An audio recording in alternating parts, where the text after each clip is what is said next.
El capitalismo, el, el consumismo que estamos viviendo hoy en día a nivel mundial ha hecho que nosotros, que la humanidad haya fijado sus ojos y sus deseos en lo material, más que cualquier otra cosa. Yo me pongo a ver en este capitalismo salvaje que hay. De pronto no tanto aquí en Colombia, pero uno ve ejemplos como en Estados Unidos, en donde la gente hace filas por horas en un almacén para comprar un producto que va a salir al mercado por primera vez, llámese como se llame. Vemos cuando sale el último teléfono celular de gama alta, la cantidad de gente abarrotada esperando afuera.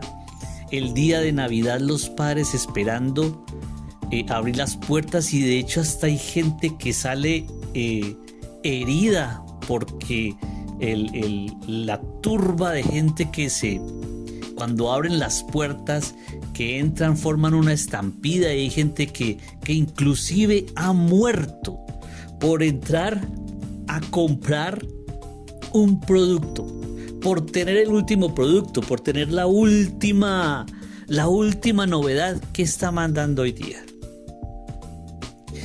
Aquí en Colombia igual, todos queremos vivir de apariencias, ¿cierto? Hay mucha gente que tiene carro, los vemos con la mejor ropa, viven en los lugares más prestigiosos de la ciudad, pero no tienen ni un solo granito de arroz en la alacena. Y lo digo porque los he visto en su Toyota, en su camioneta. Y tú los ves y dices, wow, esta persona ha sido prosperada, pero llega a la tienda de su barrio, del conjunto residencial donde vive, a decirle al tendero, hágame un favor. Y es que se lo dicen hasta con elegancia y todo, ¿me podés fiar una librita de arroz y 4 huevos? Porque, increíble. ¿Será que vos me podés fiar un minutico para yo hacer una llamada importante que tengo que hacer? Bajándose de semejante nave de carro. El materialismo nos tiene a nosotros tan cegados, nos tiene a nosotros verdaderamente con la mirada puesta en donde no debe ser. ¿Y a qué voy con esto? Que el cristianismo no ha sido ajeno a este fenómeno, y no lo digo desde ahora, esto ha venido desde siempre, pero ahora último se ha incrementado de una manera tan grande, tan abismal, que de hecho se ha generado lo que se llama hoy día la doctrina de la prosperidad, en donde nosotros hoy vemos una cantidad de comunidades cristianas, ¿sí?, en donde sus líderes predican un falso evangelio. ¿Qué falso evangelio es? El evangelio de la prosperidad, que Dios quiere darte ese último carro, Dios quiere que tengas el mejor apartamento, que Dios quiere que tú viajes y conozcas al mundo, que viajes, que tengas los mejores vestidos. Es que Dios nos puso por cabeza y no por cola. Es que vendrán a pedirte, tú no volverás a pedir prestado y te vendrán a pedir a ti prestado. Todo eso son textos que están dentro de las escrituras, pero que han sido manipulados, que han sido torcidos. Han tomado el diezmo y ya han llegado al punto de decir que si tú no diezmas, entonces no va a haber bendición para ti. También torciendo otros textos de las escrituras, así como lo dice un texto donde dice que Dios, que si tú llevas tu diezmo al alfolí, Dios va a abrir las puertas de los cielos para que llueva bendición hasta que sobre y abunde. Y sí, todo eso está dentro de las escrituras, pero hay que ir a analizarlas muy bien, porque las han torcido para engañar a la gente, y esta gente se cree todo lo que el que está allí de pie lo dice. ¿Hasta dónde entonces podemos nosotros determinar si lo que realmente Dios quiere para nosotros está enfocado en lo material? ¿Está enfocado en que nosotros seamos personas sanas, que no nos dé ninguna enfermedad, que tengamos una prosperidad económica, que seamos grandes empresarios? ¿Hasta dónde podemos decir nosotros que esa es la voluntad de Dios? Pues en primera instancia tenemos que irnos nosotros a la Biblia a ver realmente qué es lo que dice. Y yo hoy les quiero compartir un texto en primera de Juan 5, 13 al 15, en el cual Jesús dice lo siguiente. Dice aquí, versículo 13: estas cosas os he escrito a vosotros, bueno, aquí está hablando Juan, estas cosas os he escrito a vosotros que creéis en el nombre del Hijo de Dios, para que sepáis que tenéis vida eterna. Y esta es la confianza que tenemos delante de Él. Y mucho cuidado con esto que les voy a leer. Que si pedimos cualquier cosa conforme a su voluntad, o sea, la voluntad de Dios, Él nos oye. Y si sabemos que Él nos oye en cualquier cosa que pidamos, sabemos que tenemos las peticiones que le hemos hecho.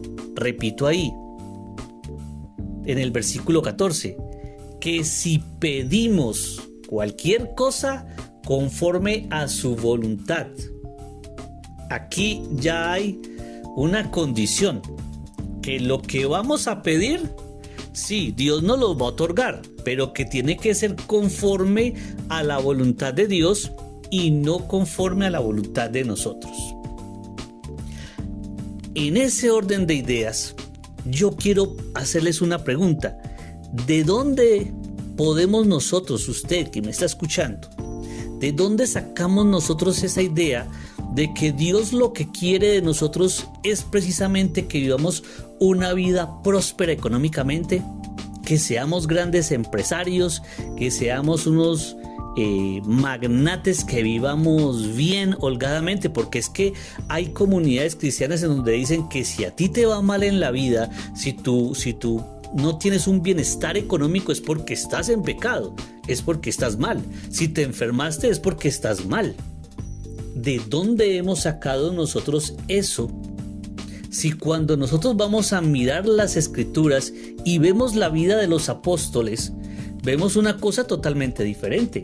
Si realmente Jesús quería que los apóstoles salieran a enriquecerse, a formar empresa, a tener dinero, a vivir, mejor dicho, llenos de comodidades, pues no hubiera pasado lo que pasó.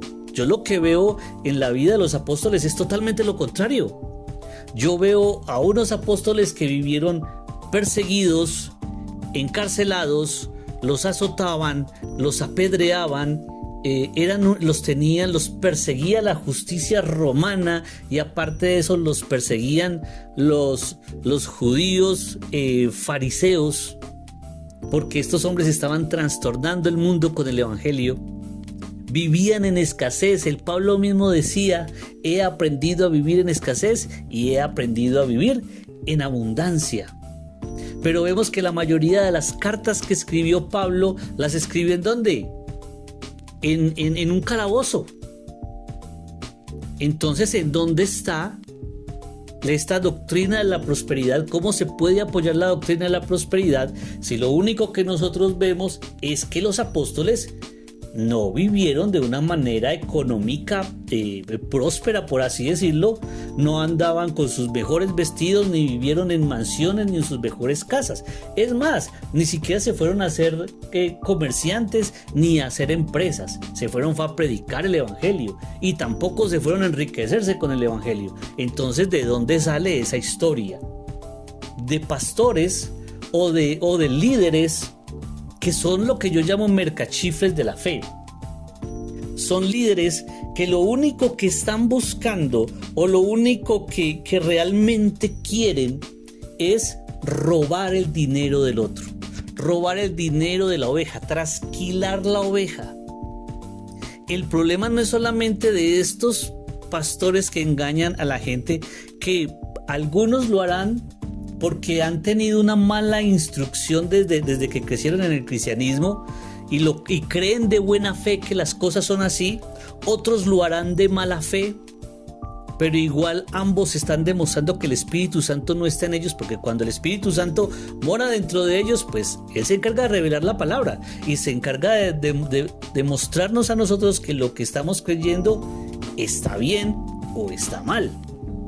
Pero también el problema es del creyente, del que está sentado recibiendo. ¿Qué pasa? Que no está abriendo la Biblia para corroborar que lo que esa persona está diciendo está de acuerdo a la doctrina bíblica. ¿Dónde está la oración de esa ovejita diario, su devocional diario que abre la Biblia para escudriñar, para buscar?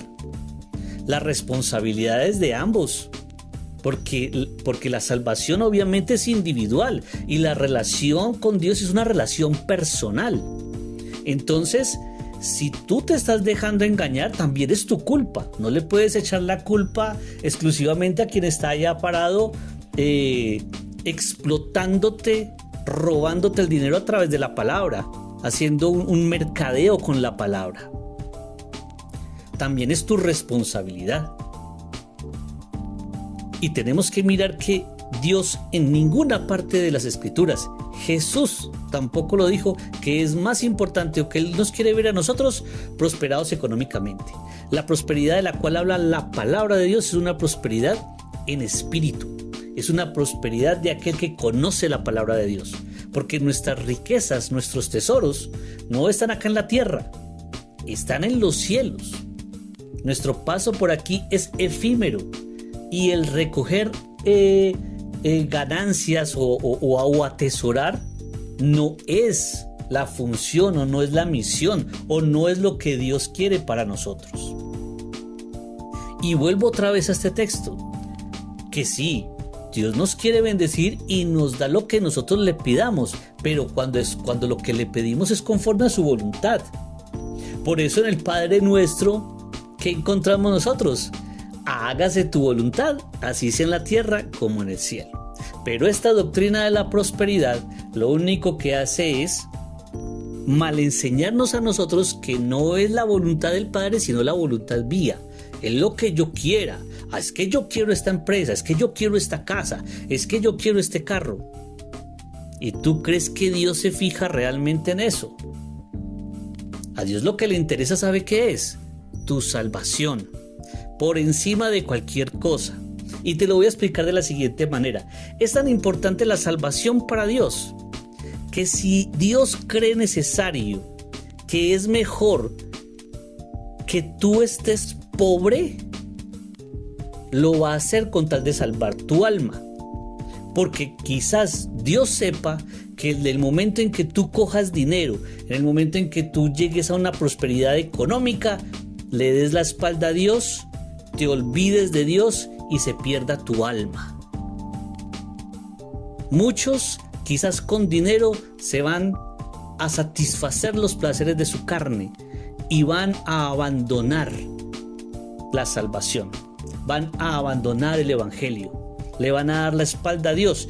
Y Dios, que es sabio y que conoce todo, Él dirá: no, yo a este mejor lo dejo así como está, en escasos recursos, porque no quiero que se pierda su alma. Le doy su pan diario, le doy su provisión diaria, le cubro sus necesidades básicas, pero hasta ahí. Hasta ahí.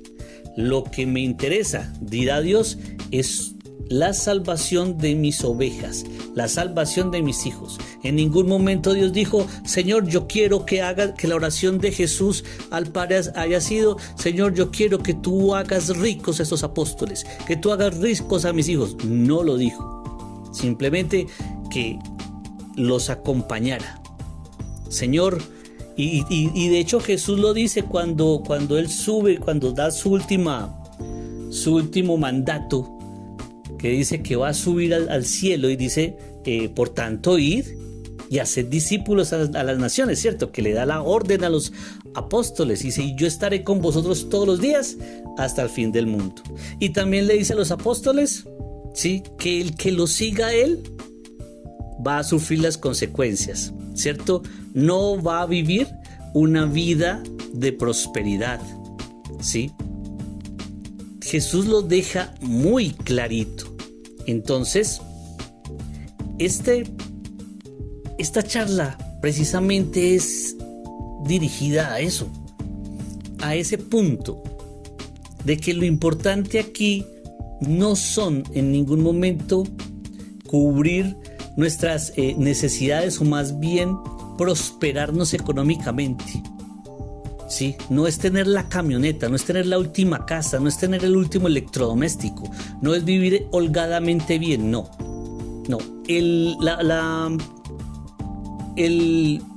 La voluntad de Dios es que nosotros le adoremos a Él en espíritu y en verdad. ¿Y cómo sabemos nosotros que estamos pidiendo conforme a su voluntad? Porque tenemos una comunión personal directa con Él. En el momento en que nosotros tenemos esa comunión diaria de oración, del escudriñar de la palabra, Dios va a empezar a poner en nuestro corazón su propio deseo, su propio anhelo, y vamos a empezar a orar conforme al anhelo del Espíritu Santo que mora en nosotros. No va a ser conforme a nuestros deseos, sino conforme a los deseos de Dios. Ahora, al tener una comunión con Dios, pues obviamente ese deseo de Dios se va a convertir en nuestro deseo. Vamos a anhelar tener tiempo de oración con Él. Vamos a desear estar en comunión con Él. Vamos a desear predicar el Evangelio. Créame que yo estoy grabando esto no porque nació de mi corazón, sino porque es voluntad de Dios. Y Dios pone esa voluntad en mi corazón, sí, que es la voluntad de Él para yo poder transmitir este mensaje. Entonces, los apóstoles no fueron prósperos. No nos dejemos meter cuentos en la cabeza de que nosotros vamos a vivir diferente. La vida del cristiano es una vida dura, una vida de lucha contra el pecado, una vida de persecución. Hoy damos gracias a Dios que no nos persiguen para matarnos por ser cristianos. Algún día pasó y algún día también pasará. Recuerden que la doctrina de la prosperidad es una doctrina falsa y por ende debemos todos nosotros como cristianos, es nuestra obligación escudriñar las escrituras de día y de noche, como lo dice uno de mis textos favoritos. Estudien mi palabra, meditad en la ley de día y de noche, para que guardes y hagas conforme a todo lo que en él está escrito. No se dejen engañar. No es solamente responsabilidad del que está ahí arriba predicando el falso evangelio, es responsabilidad tuya que te tragas esos cuentos sin tomarte el tiempo de revisar en oración y en el estudio de la palabra si lo que esa persona te está enseñando es verdad o no. Pilas con eso. Mucho ojo. Un abrazo y bendiciones.